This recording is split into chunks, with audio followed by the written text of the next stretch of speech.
Hello, and welcome to this week's Motor Trade Radio podcast. Powered by Motors and Cazoo, with Philip Nothard and Curtis Hutchinson, bringing you all the chatter that matters from across the franchised and independent dealer sectors.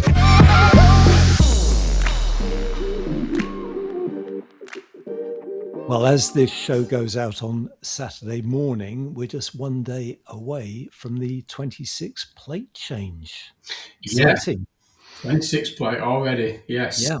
Big month of the year. We'll see how it goes. We'll be obviously trying to keep up with the new car registrations, what impact that will have on the sector, but it's a crucial quarter, isn't it, for everybody?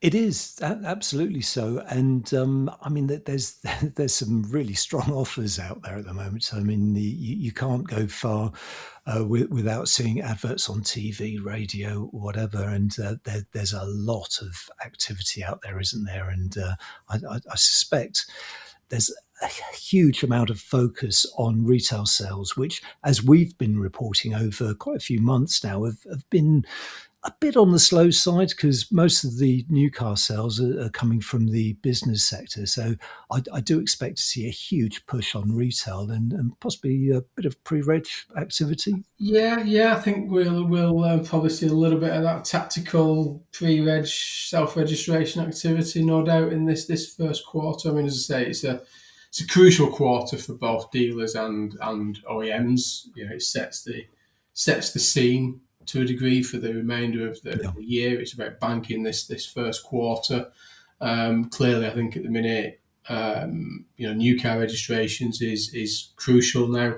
And as you say, Curtis, I mean, you have to look far, do you, to see a lot of the campaigns, the incentives, the offers on the table, both from the new entrant manufacturers and the traditional established manufacturers trying to compete for that business. And, you know, whether it's 75 manufacturers all trying to get that business from the consumer in the fleet sector. Yeah. It's going to be fascinating to see how it plays out. And staying on that theme of the plate change, we're joined this week by Ian Goldbold for his latest top tip.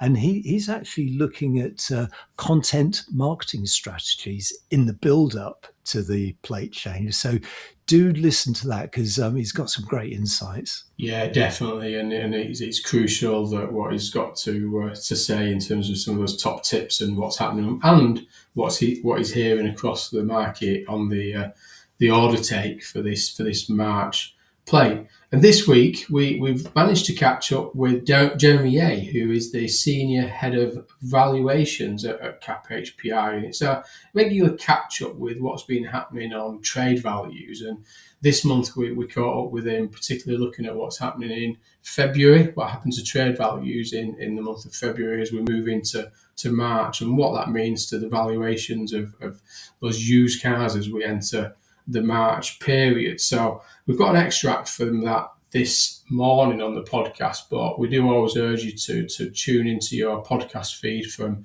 earlier in the week to listen to the full interview, because it does.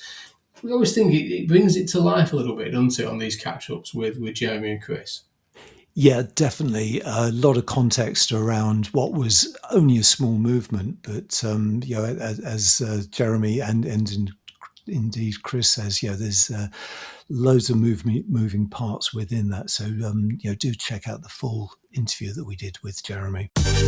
You're listening to all the chatter that matters on the Motor Trade Radio podcast, powered by Motors and Cazoo.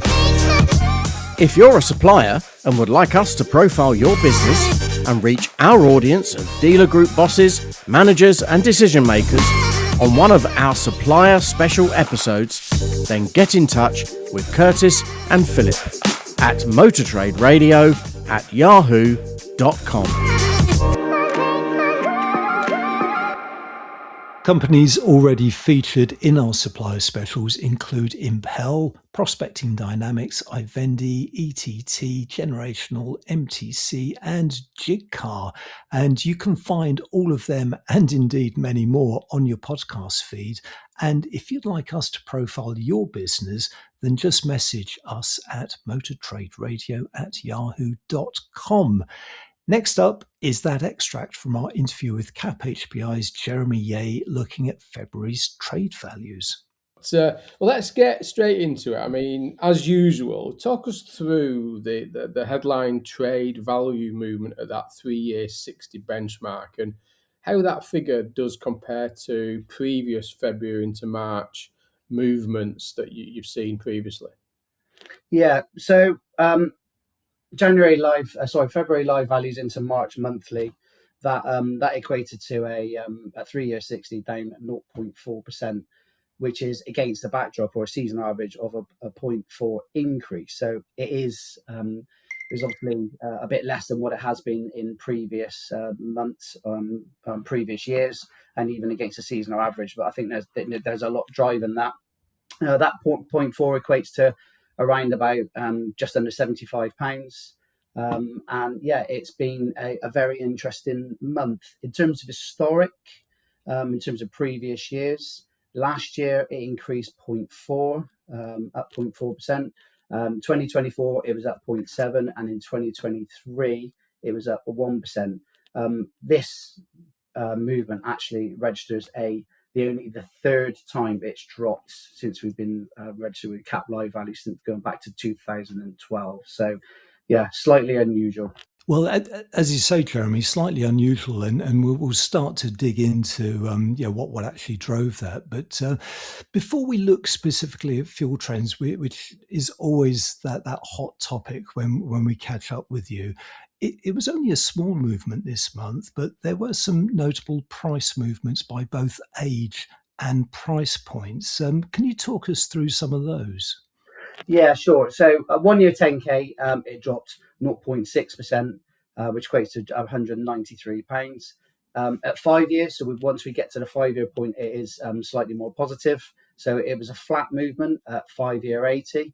And once we get to between 5 and 10 years, it was up 1% overall. So the older side of the market is definitely more positive, but we know probably reasons for that. There's obviously a lot less vehicles between that 5 to 7 to 8 years old and beyond because of the COVID impact. So yeah, the older end of the market strong, and the continuation from January really, with the younger age 3 years or sub 3 years, slightly more of a negative. And that is a trend we have seen over quite a few months now, isn't it? In terms of those older vehicles, either holding their value or increasing slightly. Yeah, I think that the price point part of the market, I think that's really hot. It's really the hot ticket. I think lots of retailers across the whole market, and that could be anything from independent supermarkets and even franchise dealers looking to buy price range vehicles. And I think that's why that end of the market, or the older part of the market, is really quite interesting in terms of the movement, and mostly positive. And how did the various vehicle sectors perform? I couldn't help but notice that despite the appalling weather we've had so far this year, it was actually a good month for convertibles as well as coupes and cabriolets, wasn't it?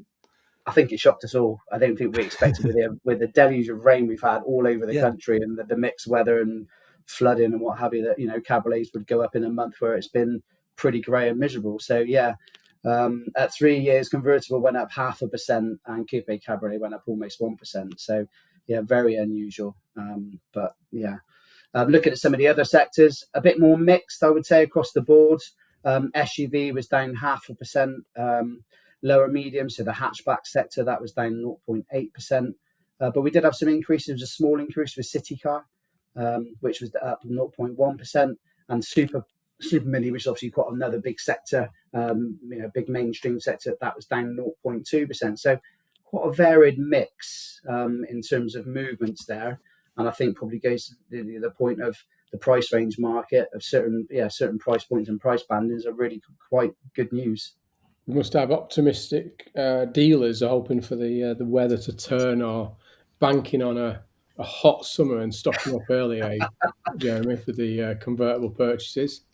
Absolutely. Look, they've become, they're a real rarity now, aren't they? There's lots of Yeah. manufacturers who are not making convertibles anymore, and I think at certain age points, they are rare, but people still like to drive convertibles. So I think some of them can look quite cheap as well when you look at them in terms of monetary value, and you think, well, why wouldn't you? So we all need a bit of positivity at the minute in terms of the weather. So why not put a convertible in the showroom or wherever, and hopefully you'll get someone who's going to be like-minded, wants a bit of positivity in their life as well. Ever the optimist there, Curtis? Yeah, I mean, I think what's happening here is that there's dealers out there who are looking at their long-range weather forecasts Yes. for the next 2 or 3 months and thinking, well, it can only get better. I mean, to be fair, a lot of the sector would normally try and be out in the fourth quarter of the year trying to build up some of that coupe cab convertible product when it is low in the values, just to get it ahead before it starts to rise. Because the risk is, as the weather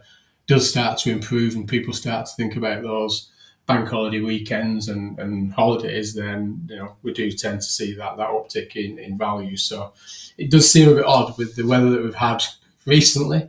Yes, the improving sector is the convertibles. But I think always with Jeremy there, do listen, because that is a few minutes of a whole interview there with Jeremy, and within that he does talk about what he expects to see as we enter the month of March, in terms of that supply demand, stock concentration, etc. So if you haven't listened to it already, as we said earlier, you do have a listen to the full interview. And now we'll take a look at this weekend's headlines.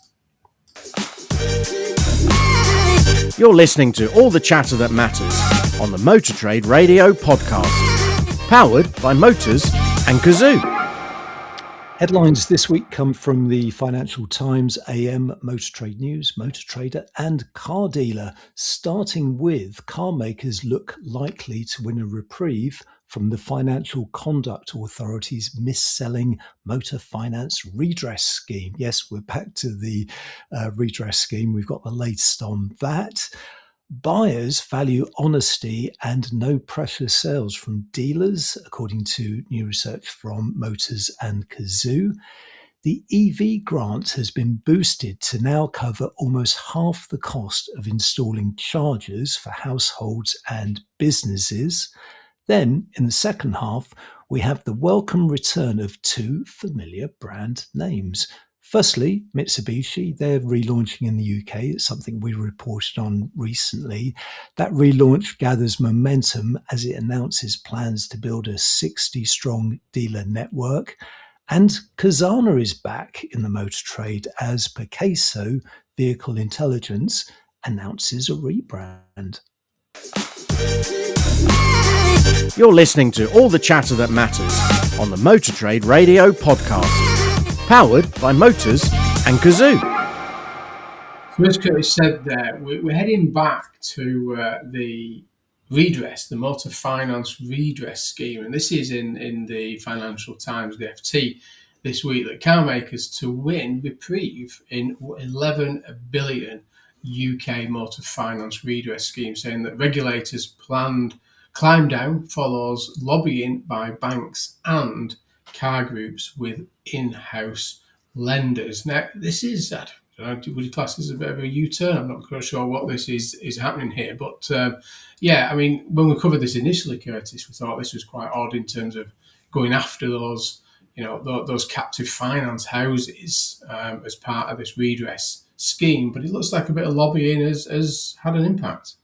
Yeah, it's a fascinating, this one, and the Financial Times really had the lead on this. That they've got some well-connected sources on this story. So the gist of the story is that the FCA plans to cut up to £1 billion from the compensation owed by car makers over their in-house lenders' involvement in the motor finance mis-selling scandal that really dominated the headlines over the course of last year. And the FCA's planned climb down comes after heavy lobbying by banks and car makers, which have warned the regulator that its £11 billion redress programme risks hurting investment in UK auto manufacturing unless it responds to their criticism of the scheme's design.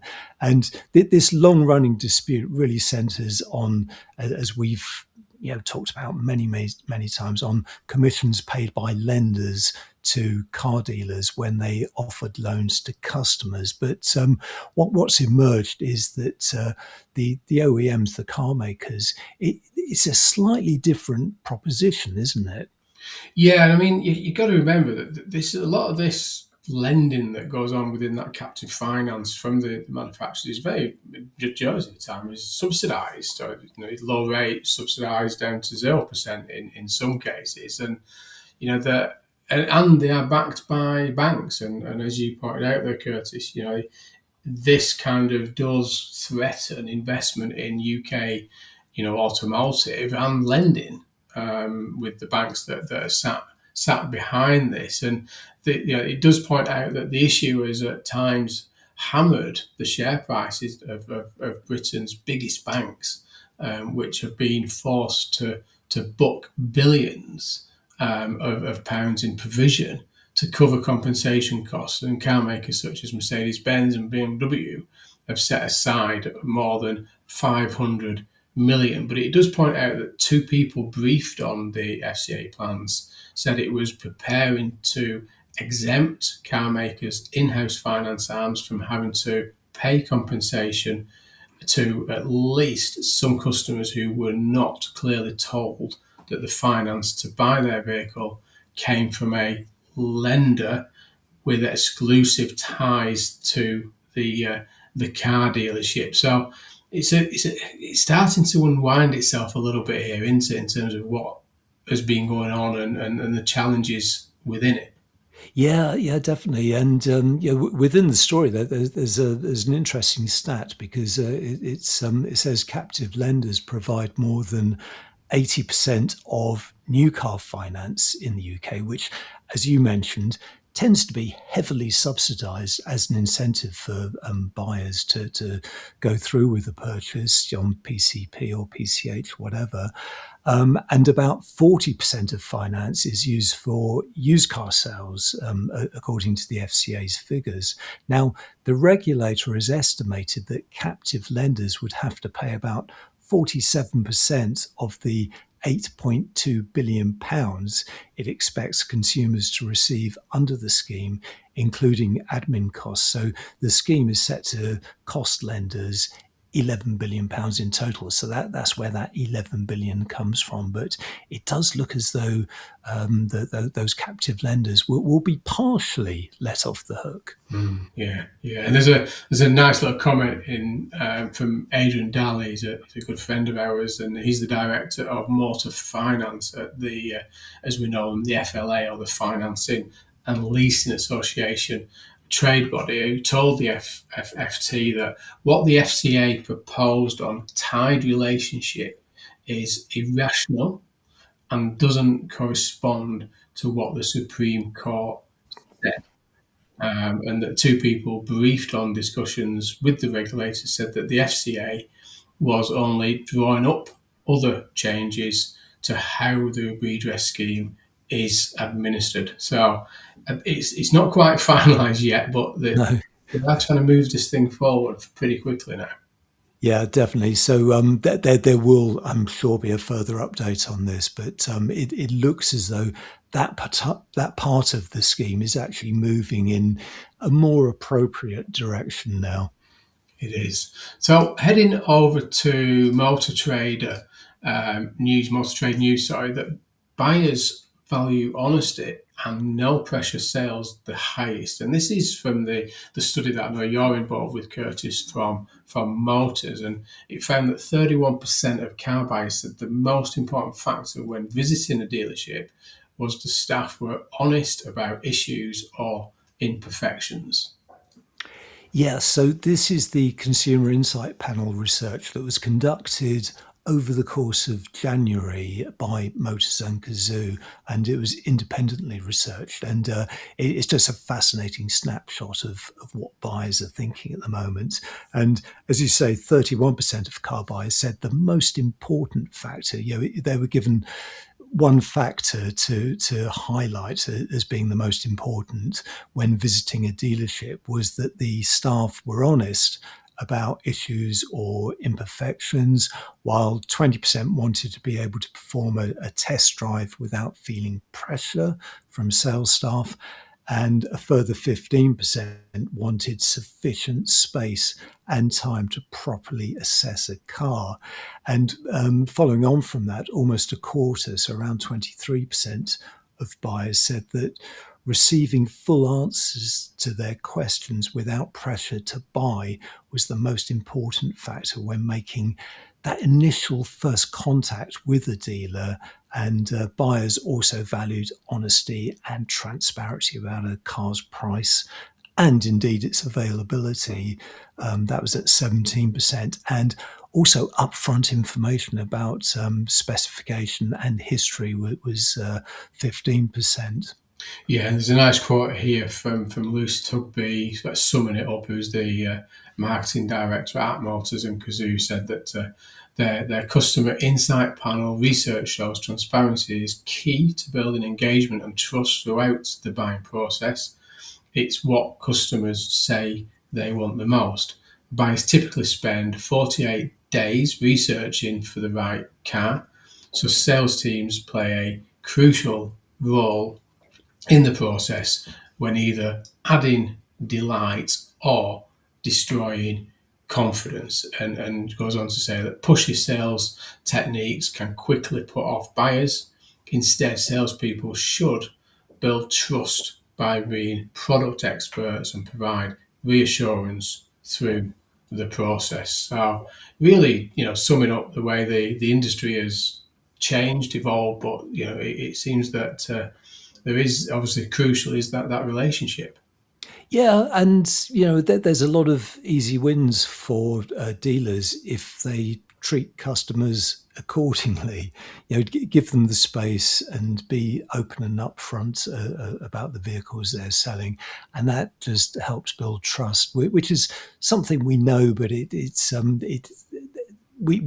I think we all need reminding, don't we, Yes. about the sort of basic process of establishing that trust. And this week, the government have announced yet another clear and concise incentive. I'm being facetious. Yeah, well, I was going to say, I'm glad it's clear and concise to you. The story is covered in motortrader.com, and this is that the EV grant boost to cover almost half the cost of installing chargers for households and businesses. And this is that renters, flat owners, homeowners without driveways and businesses may save up to £500 when installing electric vehicle charge points, as a 40% increase in charge point grant amounts have been announced this week. Now, it's not quite black and white, and it did cause a little bit of confusion and questions, didn't it, that who is eligible and what does it go towards if you've not got a driveway? Yeah, you're right, because the existing grants was it was a discount of £350, and as you say, this is now raised to £500 for those people that you actually mentioned. So it is people who rent, flat owners, homeowners without driveways, and businesses. And that's particularly interesting in itself, isn't it? Because if you're a homeowner without a driveway, where you're going to put your charger, how are you going to access your charger? And it's not explained in a lot of the coverage, certainly that I saw over the course of the week. But we did dig a little deeper into this story, and Autocar have actually come up with quite a good explanation, because it's saying that the cost will actually include installing a cross-pavement gully for homeowners who can't charge on their driveways. So that will be included where necessary, and of course when it's permitted by local councils. So that's actually quite a good move, I think. Yeah, I mean it is, and I think it is a case of getting that message out there. And within the stories, they do talk about schools that are eligible for grants up to £2,000 per socket, building on a 3,700 sockets that are being installed to date, and that the councils will receive funding for the next 3 years to help them boost local charging infrastructure. So they are obviously getting behind very heavily this transition, and particularly around that access to charging, which is crucial, and it's talked about a lot across that sector. That what do you do when you haven't got that charging facility at home, and you are heavily reliant on public charging, which is, as we know, a lot more expensive than domestic charging when it comes to charging in electric vehicle, and can switch that kind of that cost of ownership the wrong way for a lot of the ones that do want to transition to an electric vehicle. So hopefully it's good news. Hopefully the message is well received and communicated. But I think at the minute it was just initially a little bit confusing as what do you do if you haven't got the property, the driveway to put a charger on? Where does that where does that grant go? Yeah, and I think a useful benefit for this extension is potentially among used car buyers who maybe have ruled themselves out of buying an EV. But as you say, once this is communicated, hopefully by dealers, I mean, dealers will have a big role in playing here. That's it becomes an option. It becomes a viable option to have an EV if they haven't got a driveway. So we'll see what happens there. So we'll be back with the rest of the week's headlines after this month's top tip from Ian Goldbold. You're listening to all the chatter that matters on Motor Trade Radio, powered by Motors and Cazoo. This is your weekly one-stop shop for all the biggest car retailing headlines from across the media. Next up is car retailing industry guru Ian Goldbold, sharing his top tips on how to steer your business to success.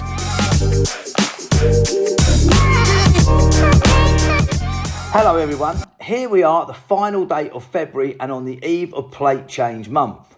The used car market has continued to remain buoyant, with dealers reporting increased leads and sales, strong conversion rates, and vehicles also achieving solid pricing through auction channels. New car dealers are now turning their attention to plate change activity, with new car events taking place over the next 2 weeks, including prospect evenings designed to help achieve important Q1 targets and maximise ROI of their campaigns. We're also seeing dealers who do not usually open on Sundays doing so this weekend to support handovers, improve cash flow, and most importantly deliver a memorable experience for customers collecting their new 26 plate vehicles on day one. My top tip today though focuses on introducing a clear content marketing strategy. Most dealers are active on social media, however, many do not align this activity with a wider content strategy. Social media should be viewed as the tactical distribution channel rather than the foundation. The core of the strategy sits within the website, supported by integrated content such as blogs covering makes, models, locations, and key trends relevant to the business. The real online marketing advantage is currently being achieved by dealers adopting this approach. Notably, the fastest riders within the AM100 website sector in February have implemented structured content strategies. The benefits include website traffic, improved SEO performance and Google rankings, and reduced overall marketing spend.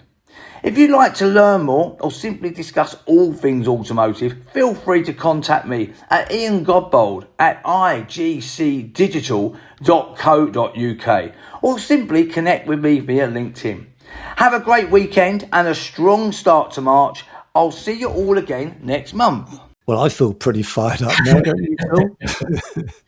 Yeah, I think this is a good one for everyone Yeah. listening this morning on Saturday morning ahead of, tomorrow morning as people turn up for their 26 plate new vehicle, or on Monday morning, depending on when the customers are picking the car up. But I think key is, I think Ian's very clear there. I think now's the time to really capitalise on that market hype and people's interest in that 26 plate, and to capitalise on that when you can. Yeah, I think because we're so close to the industry, we don't we tend to forget just how exciting it is picking up a brand new car on the first day of the month. And interesting what Ian was saying there, that he's hearing of a lot of dealers who would normally close on a Sunday, but are making the effort to open on Sunday to deliver those cars. So yeah, there's big time for dealers this month. So they don't sell too many cars on them days and then force themselves back into opening on a Sunday again. We'll see. Oh yes, yeah. Unintended consequences. Yeah. But we'll return to the headlines. A couple of quick headlines to finish off with, and heading over to AM Online. And this is Mitsubishi to appoint 60 dealer partners ahead of summer launches. Now, we talked about this previously, that following the exit from the UK, Mitsubishi Motors looking at coming back in. Obviously, very much now going back into that sector quite heavily, with 60 strong dealer network planned. And this is for the all-new Outlander PHEV, the plug-in hybrid, and the latest generation L200 Series 7 double cab pickup. Coming into a very challenging market there with them two products, obviously with the double cab as well, with the taxation changes on that one. The double cab pickup. So I was doing a bit of research on this because I don't think it's covered in this particular story. It's priced around £36,000, so it'll compete really in that middle ground between the Ford Ranger and the Toyota Hilux. But as you say, that's actually quite a challenging part of the market to be in. And it's interesting that Mitsubishi have targeted that sector as part of its return to the UK. And we did cover this last year when it was mentioned.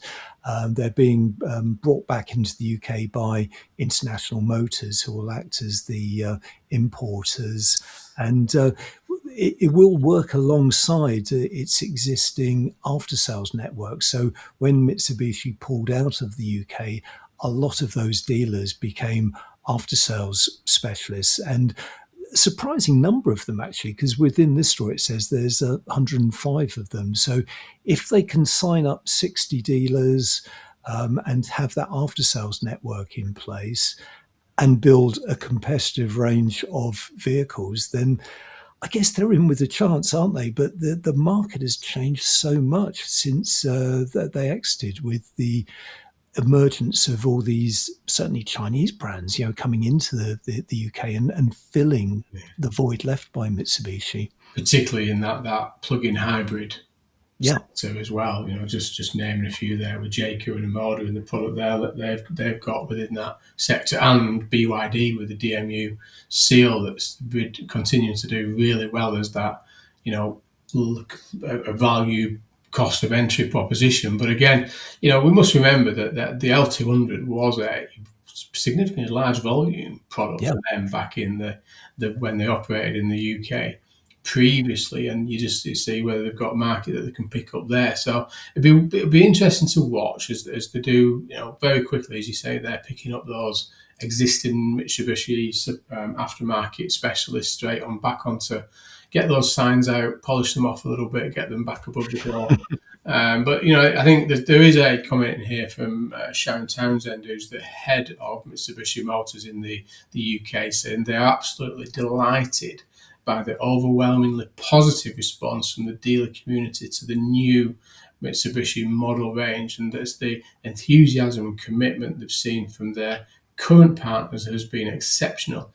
In addition, strong customer demand in the latest Mitsubishi vehicle is clearly evident, and this gives them tremendous confidence as they build their presence in the UK market. So got to wish them all the best with that, because say we touched on it earlier. You've now got 75 circa, depends on what time of the day you look at it, manufacturers now, and when they were here previously it was more like 40 manufacturers. So it's a busy sector, but we'll watch and wish them all the best on that one. Yeah, definitely. And there's a suggestion that sales will start from May. So certainly over the coming months, we'll be seeing who they're signing up. So we'll keep tabs on that, because I think it's going to be interesting to see who will be representing Mitsubishi, whether they're attracting new partners or if it's a mix of old partners and new partners. So we'll keep tabs on that. Exactly. And final story for today, over in car dealer, and Cazana is back in the motor trade as Percayso Vehicle Intelligence announces rebrand. And this is obviously the Percayso Vehicle Intelligence rebrands as Cazana. The change marks a return for the brand, which was previously bought by Cazoo back in 2021. I'll take you back to the old days there, Curtis, when you were monitoring the Cazoo store. It might even still be on your wall in the whole Cazoo Alex Chesterman story. But this is bosses say the new name will coincide with significantly enhanced data portal. So, obviously it's great news for these guys. We know that Darren Martin, ex Cap HPI, is working with the guys there at Percayso, now Cazana, and really looking at sort of getting that simplicity of the brand and the name back in the market again. Yeah, and it does make perfect sense, doesn't it? Because Percayso as a brand name is a bit difficult to say for starters, but it's also better known in the insurance sector, which is where it came from. Whereas Cazana has that instant, it's instantly recognisable within the motor trade, within our sector. So it makes perfect sense. And this change, according to the report here in Car Dealer, follows 18 months of intensive development focused on delivering a significantly enhanced data portal, which Cazana says has been designed to meet car dealers' increasingly sophisticated needs. So they've been working hard behind the scenes, developing what they have, and this will definitely raise the presence there of this service. Yeah, and the speaking to Car Dealer about the change was Ian Lilly, who is Cazana's director of Automotive, saying that the name Percayso isn't, as you say, isn't known within the automotive world. It's known within insurance. It just makes sense now to go back to Cazana, which was building up a good reputation before it was purchased by Cazoo and potentially mothballed initially, which is obviously where Percayso came into it. And with the rebrand and the relaunch of the product back into the automotive world, it just makes sense to back to a name that people know and trust. So this is great news. I think, as you say there, it's a stronger brand. It's a recognised brand as well within the wider automotive sector, not just the insurance sector. But we'll see what they do. Yeah, and really marks the return of the welcome return of two brand names with Mitsubishi and Cazana. You see what I did there, Phil? You did. There's some planning in this one. The second half around that. So we've had a busy show there. I think, as I say, right at the start there, do catch up on the full podcast interview with Jeremy Yea from Cap HPI. As we said on the full interview as well, if you've not had a look at the full editorial, that is available through the social channels from the team there at Cap HPI or on the Cap HPI website. And they're always happy to jump on a call, join a conversation around what's happening in the market. And again, with Ian Goldbold there, as Ian said, March is a crucial month for the sector. It's a crucial time to capitalise on the market. And if you do need any help then Ian is always there to support and get involved with, and do reach out to him on his email address that he shared, or directly via the social channels. But hopefully we've covered the majority of the big stories, and a couple of the big ones back there with the FCA redress, Curtis. Yeah, definitely another packed show. But unfortunately, that's all for now. So many thanks to you for listening to the Motor Trade Radio podcast. Until next time, it's goodbye from me. And it's goodbye from him. Thank you for listening to the Motor Trade Radio podcast, powered by Motors and Cazoo. We'll be sharing all the URLs from this week's headlines in our newsletter on Monday morning. To subscribe, just search LinkedIn for the Motor Trade Radio podcast.